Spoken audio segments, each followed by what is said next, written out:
31. Her köneklerinin tazlıqidaki ajoyib inchkilik.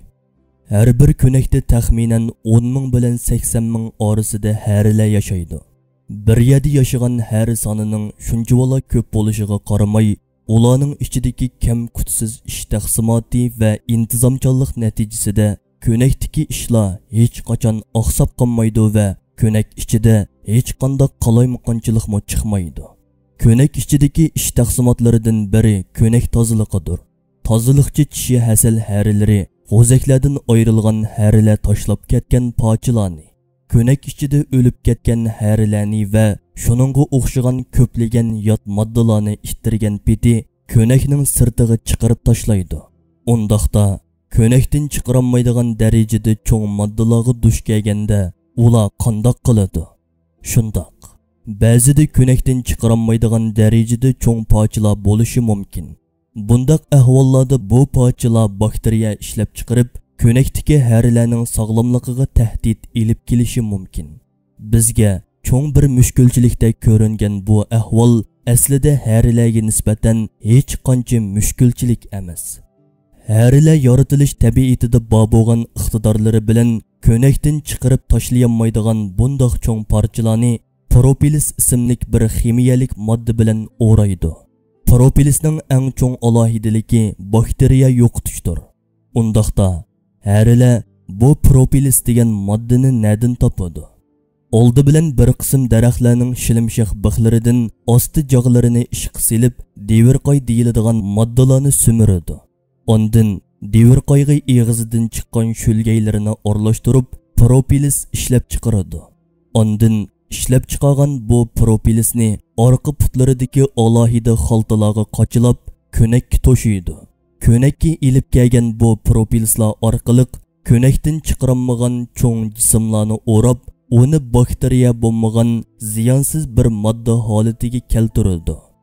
Ya'ni bu moddalarga qarata bir xil mumiyalash ilib boradi.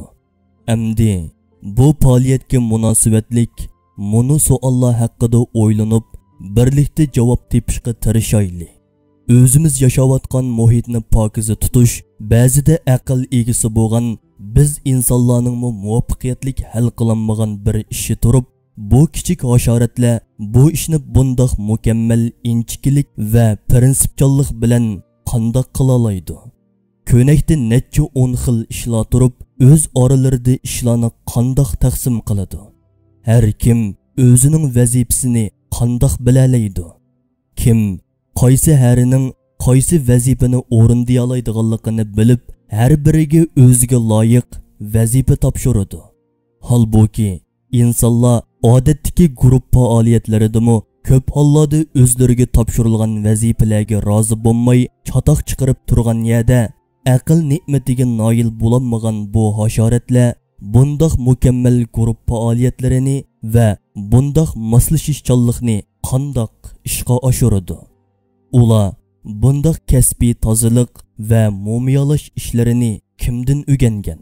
Harilar könekda qolgan axlatlarning bakteriya ishlab chiqaradiganligini nadin biladi? Könekdan chiqarilmaydigan darajadagi cho'ng jismlarni bakteriya yo'qotadigan propolis deyiladigan modda orqali yo'qotishni nadin o'rgangan? Bu propolis deyiladigan moddani ishlab chiqarish uchun ketarlik bo'lgan ximiyalik ma'lumotga qandoq erishdi? Ko'pinchimiz bu ma'lumotlarga balkim mushu video orqali erishgandimiz. Sizcha bular bir hasharot bilalaydigan ma'lumotlar bo'lishi mumkinmi? Albatta undaq emas.